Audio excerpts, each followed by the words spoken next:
Balzenekien antzinek Euskal Herritarrak Erromatar Inperioaren armada morrokatu zirela? Bai, erromatarrek konkistatu ez bazituzten ere, haien armadan parte hartu zuten. Kristo aurretik lehenengo mendean, gaur egungo Euskal Herrian hainbat herri bizi ziren. Bizkaian eta Araban, Karistiarrak eta Utrigoiak. Gipuzkoan, Barduliarrak. Eta Nafarroa eta Gipuzkoaren zati batean, Baskoiak.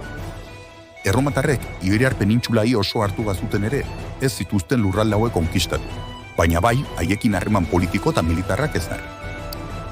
Herri hauek beraz, bere bizimoduekin jarraitu zuten.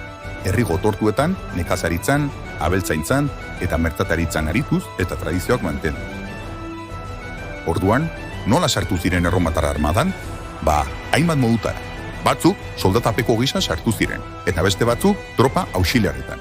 Hots, erromatar armadari laguntza emateko unitateetan.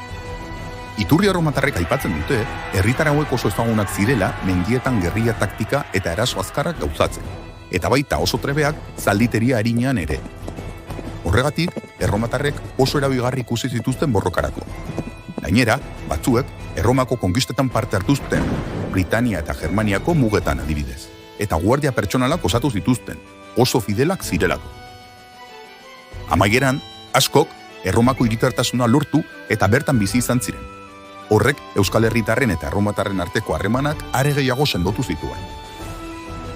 Hortaz, Euskal Herritarrak ez zuten Erromaren aurka biziraun soilik egin. Haren parte ere izan ziren.